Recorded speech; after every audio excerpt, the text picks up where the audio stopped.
તે ગોરા તું ભાર. રાજાએ મારું અપમાન કર્યું છે. હું કોઈ સામાન્ય માણસ નથી. કૃષ્ણ મંદિરનો પૂજારી છું. મારા વિચારને, મારા આયોજનને અનુસરીને લોકયાત્રા નીકળશે અને મને અપમાનિત પણ કરશે. આખા ગામમાં લોકયાત્રા શું એ મેં સમજાવ્યું અને મને જ રથ ખેંચવાની પરવાનગી નહીં. આ અપમાનનો કોઈક રીતે બદલો તો લેવો જ પડશે, પણ કઈ રીતે? પૂજારી બાપા, પૂજારી બાપા, પૂજારી બાપા, ગજબ થઈ ગયો. પૂજારી બાપા, ગજબ થઈ ગયો. તું દરેક વખતે આમ દોડતો દોડતો કેમ આવે છે? પૂજારી બાપા, સમાચાર જ એવા છે કે આપણને દોડતા કરી નાખે. હવે જીભ હારે રમત રમવાનું બંધ કર અને બોલ, શું થયું? રાજાજી ઘોડાને ન્યા ગયા છે.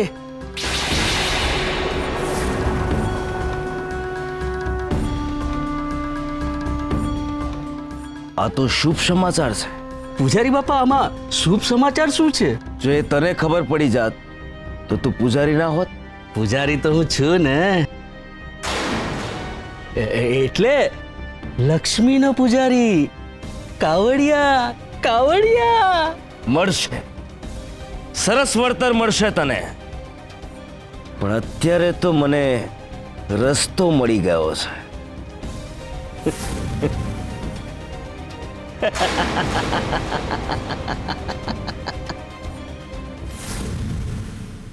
ગોરા, હું તને એ કહેવા આવ્યો છું કે તું પણ લોકયાત્રામાં જોડાજે. મહારાજ, તમે આ લોકયાત્રાની વાત કહેવાય અને પણ જીવનું જોખમ લઈને, તમારો ખૂબ ખૂબ આભાર. પણ હવે જીવનું જોખમ તો નથી ને? હરિના ઘરે આવવામાં શેનું જોખમ ભગત? તમે જ કહો છો ને કે એ જ વાદળ બનીને સૂરજથી બચાવે છે ને એ જ વરસાદ બનીને આપણને પલાળે છે. જે રાખે છે એ જ રક્ષા કરે છે. હાવ સાચું કીધું તમે. ગોરા, તું આવીશ ને લોકયાત્રામાં? હા, હું તો આવવાનો જ હતો ને. રાજાજી, પણ લોકયાત્રામાં 3 ગાડા કોણ ખેંચશે? એને ગાડા નહીં, રથ કહેવાય ગોરા. એક રથ પરમા ખેંચશે અને બીજો રથ ગોરા ખેંચશે. પુલકેશી બાપા, આવા કપડાં ચાલશે ને શણગાર માટે? હા, આ ચાલશે, પણ હજી એક કાળા રંગનું કપડું પણ જોઈશે. કાળું કપડું કેમ? આપણે દરેક ભગવાનના રથને અલગ અલગ રંગના કપડાથી શણગારવાના છે. એમાં સુભદ્રાજીના રથને લાલ અને કાળા રંગના કપડાથી શણગારવાનો છે. સારું, તો હું હાંજ સુધી કાળું કપડું તૈયાર કરીને લઈ આવીશ. સુભદ્રાજી માટે છે ને એટલે. આ ગાડું હાંકવાનો લાવ કોણ લેશે? પૂજારી બાપાને તો રાજાએ મોઢે મોઢ ના પાડી દીધી. હવે એ નિર્ણય તો રાજાજીનો રહેશે.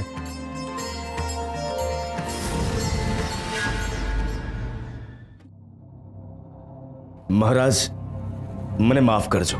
મને મારી ભૂલ સમજાઈ ગઈ છે. હું કૃષ્ણના સાચા ભક્તને ભૂલી ગયો હતો. રાજન, આ ગામમાં ભગવાન જગન્નાથજીનો રથ ખેંચવાની સૌથી પહેલી લાયકાત ઘોડા ધરાવે છે.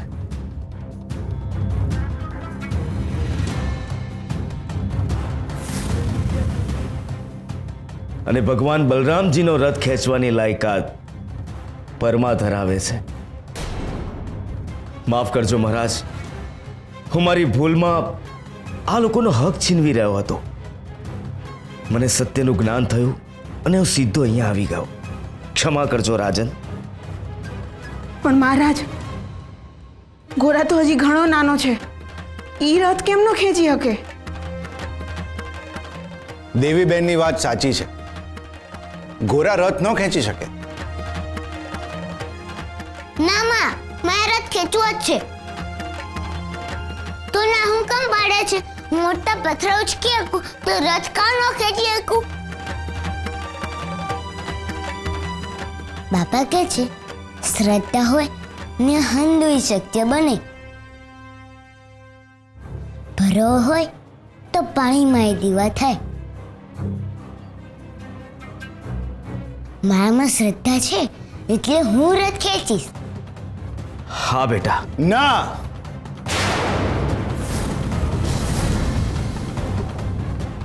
ગોરા, ભગવાનનો રથ ખેંચવો એ બહુ મોટી જવાબદારી છે. હું તને એની મંજૂરી નહીં આપી શકું. આ શું કરી રહ્યા છો પૂજારી બાપા? બાળક તો ભગવાનનું રૂપ કહેવાય. એક ભગવાનને ભોગ ધરી રહ્યા છો અને એક ભગવાનનો ભોગ લેવાની તૈયારી કરી રહ્યા છો. ઓમ નમો નારાયણાય. ભોગ નહીં, ભાગ. ગોરાને મેં મહોત્સવમાં ભાગ લેવાની તક આપી છે.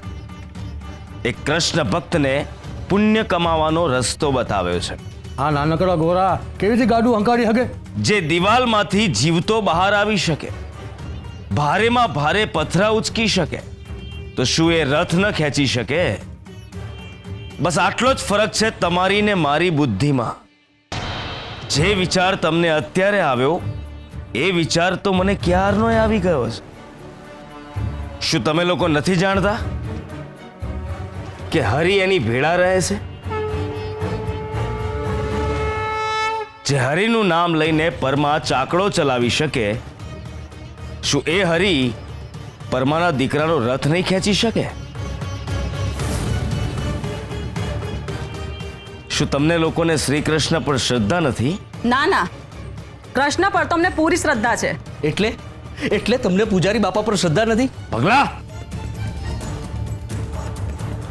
જો, મેં ખૂબ સમજી વિચારીને નિર્ણય લીધો છે. મને વિશ્વાસ છે, મને શ્રદ્ધા છે કે ગોરા રથ ખેંચી શકશે. તથાસ્તુ. ગિરધરદાસ, તમારો વિશ્વાસ અખંડ રહેશે.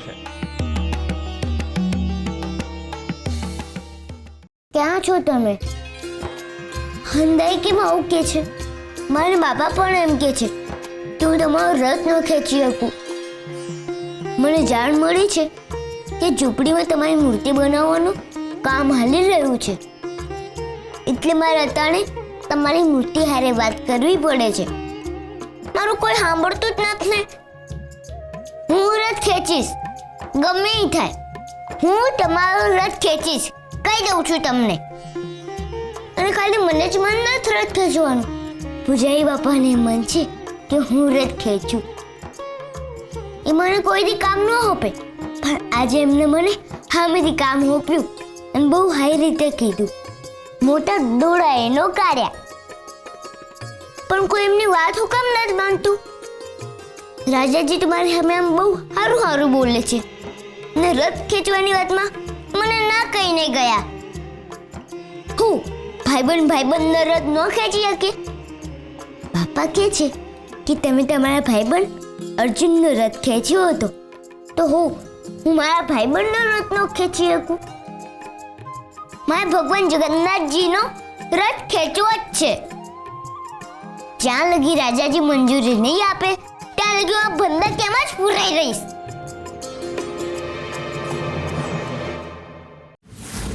તમે રાજાજીના કાને વાત નાખી દીધી કે ઘોડા ગાડું ખેંચશે. બહુ સારું કર્યું. બહુ ખોટું કર્યું તમે પૂજારી બાપા. એક નાનકડા બાળક સાથે રમત રમ્યા તમે. દીવડા સળગાવવાના પ્રયત્ન કરો છો તો એટલું યાદ રાખજો કે દીવડો સળગે ને એટલે દીવો બને. વાહ, આવ પુલકેશ. મને હતું જ કે તારા પગલાની સાથે સાથે તું વિરોધ પણ લઈને આવીશ. અસત્યનો વિરોધ તો થવો જ જોઈએ ને. જેને શાસ્ત્રોની સમજ ન પડતી હોય એણે સત્ય અસત્યના ભેદ ન કરવા જોઈએ પુલકેશી. હું અહીંયા કંઈ સાબિત કરવા નથી આવ્યો, તમને સમજાવવા આવ્યો છું. તમારી ખોટી નિયતથી તમને સભાન કરવા આવ્યો છું. બોલવામાં ભાન રાખ પુલકેશી. તમે જે બોલીને આવ્યા છો ને એના કારણે ગોરાના મનમાં જીદ રોપાઈ છે. રથ ખેંચવાની જીદને લઈને એણે ઘર ગાંડું કર્યું છે. એ પોતાની જાતને ભંડકિયામાં પૂરીને બેઠો છે. જીદ ગોરાની નહીં, જીદ તો તમારા જેવા વિઘ્ન સંતોષીઓની છે. શું કામ એક ભક્તને ભગવાનનો રથ ખેંચતા રોકો છો? પુલકેશી, ગોરા અને પરમાને રથ ખેંચવા દેવાની વાતમાં વચ્ચે ના આવતો. એ બિચારા ભક્તોની ભક્તિ ના છીનવીશ. કેટલા વખત પછી આ મંદિરના પરિસરમાં એમને ભજન ગાવાનો લહાવો મળશે. વિચારવાથી વખત વીતી જશે. બહુ જલ્દી નિર્ણય લેવો પડશે, નહીતર મહોત્સવ રોકાઈ જશે.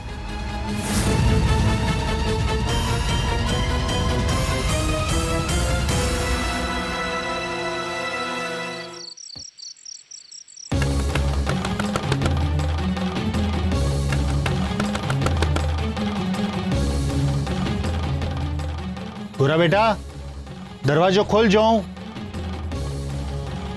જો બેટા આવી જીદ ન કરાય.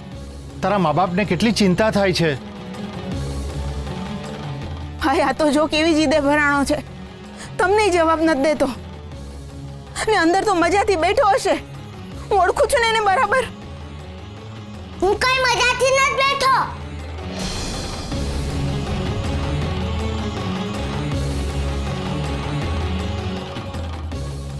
તું એકવાર દરવાજો તો ખોલ, પછી જો તને કેવો ધીભડું છું. દેવી બેન, આમ કહેશો તો દરવાજો નહીં ખોલે. થોડું ધીરજ અને શાંતિથી કામ લેવું પડશે. કેમની ધીરજ ધરું ભાઈ? આવી તે કઈ જીત કરાતી હશે. એને અમને પજાવવામાં કાંઈ બાકી નથી રાખ્યું. અટાણે જો એને નહીં રોકું ને તો આગળ જતા ન જોયું હોય ને એવી જીત કરવા માંડશે.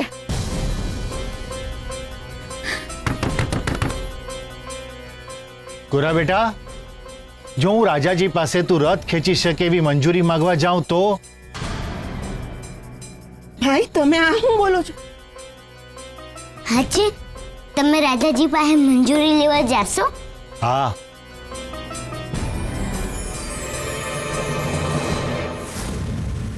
હવે હું થાય? હા, તો ગોરાની જીદને બળ મળી ગયું. બળ એની જીદને નહીં, એની શ્રદ્ધાને મળ્યું છે. તમે ચિંતા નહીં કરો. મેં તો ફક્ત ગોરાને ભંડકિયામાંથી બહાર કાઢવા માટે ફોસલાવ્યો હતો. અને છોકરા પાસે આવી રીતે કળથી જ કામ લેવું પડે. પણ જો તમે જુઠ્ઠું બોલ્યા હશો ને તો એના મન પર અવળી અસર પડશે. હો. કોણે કહ્યું કે હું જુઠ્ઠું બોલ્યો છું? એટલે તમે રાજાભાઈ પરવાનગી લેવા જઈશ. મેં ગોરાને મનાવવા માટે કળનો ઉપયોગ કર્યો છે, અસત્યનો નહીં. મેં એને એમ કહ્યું છે કે હું રાજા પાસે મંજૂરી લેવા જઈશ. મેં એમ નથી કીધું કે હું રાજા પાસેથી મંજૂરી લઈને જ આવીશ.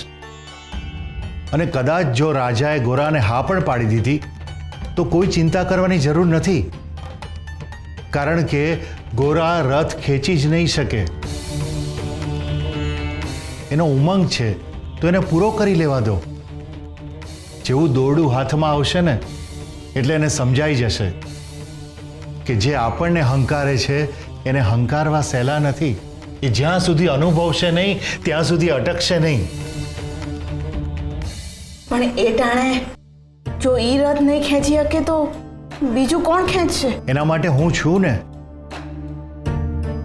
ગોરા રથ નહીં ખેંચી શકે એટલે તરત હું દોરડું મારા હાથમાં લઈ લઈશ. અને બલરામજીનો રથ એ હું ખેંચી લઈશ. હવે હરીને હંકારવાનો હક કેદી મળે? હા, તો ગોરા નાનો છે ને એટલે અમે ના પાડતા હતા. બાકી આ હાથ ને આ જન્મારો એ ધન્ય થઈ જાય જો હરીનો રથ હંકારવા મળે. હું હંકારી લઈશ. હો. જેવી તમારી ઈચ્છા.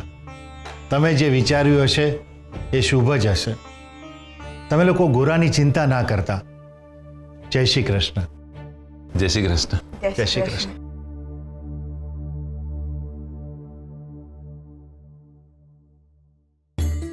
આવો પૂજારી બાપા.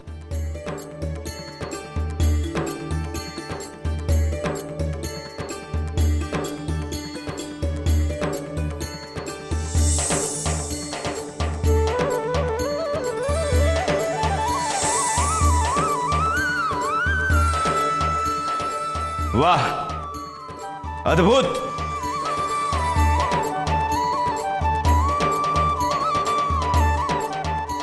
અપ્રતિમ પ્રતિમાઓ.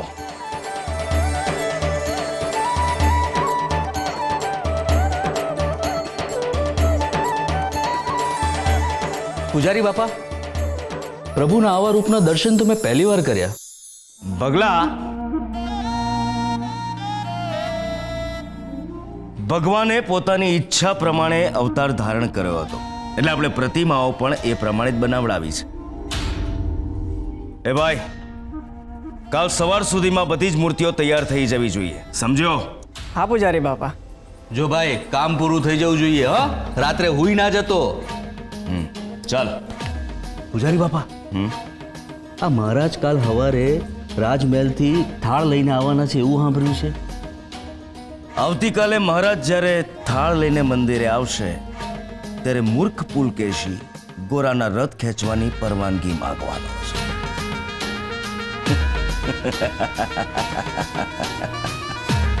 એટલે મારો રસ્તો એ જ સરળ કરી આપશે.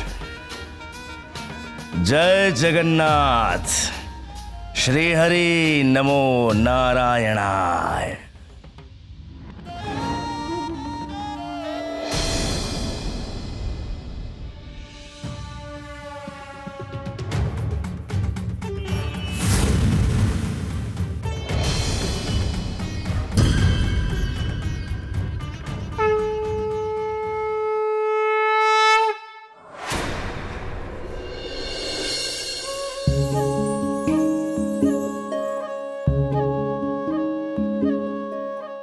ગોરા, તું હાથે કાલે રથ ખેંચવાનો છે?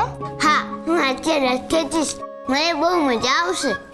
મજા તને નહીં, બીજા બધાને આવશે તને જોવાની. હું કામ? તું આટલો મોટો રથ થોડી ખેંચી શકવાનો છે. હું કામ ન ખેંચી શકું? મારામાં બહુ બળ છે. તારું બળ ન હાલે. રથ તો બહુ વજનદાર હોય ને બાપા. હું કેશોની ચાલન ગાડી હાકેલી છે, તું રથ કાનો હાકી શકું?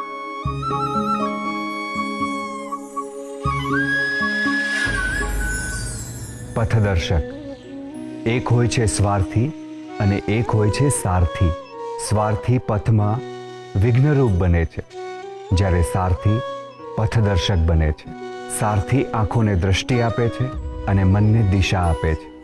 દરેકના જીવનમાં એક સારથી હોય છે, જે એનો મિત્ર હોઈ શકે, અથવા એનો ભાઈ હોઈ શકે, અથવા તો બેન હોઈ શકે, કાં તો એના મા બાપ હોઈ શકે, અથવા તો ગુરુ હોઈ શકે. જ્યારે જ્યારે મનુષ્ય દિશા ભટકે કે એની આંખ પર મૂંઝવણની પટ્ટી લાગે, ત્યારે એનો હાથ પકડીને એને સાચો રસ્તો દેખાડે કે એને સાચી દિશાએ વાળે, એ જ પથદર્શક કે સારથી. પણ આવા સારથીને શોધવા માટે યોગ્ય બુદ્ધિ જોઈએ, નહીં તો સારથીની જગ્યાએ જો સ્વાર્થી મળી જાય તો તમને રસ્તો ભટકાડી દે અથવા તો દિશા વિહીન કરી દે. આપણી મૂંઝવણની પટ્ટી ઉપર કપટની પટ્ટી લગાવી દે. સારથી અને સ્વાર્થી વચ્ચેનો ભેદ એ જ પારખી શકે જેના હૃદયમાં ભક્તિનો દીવો ઝળહળતો હોય.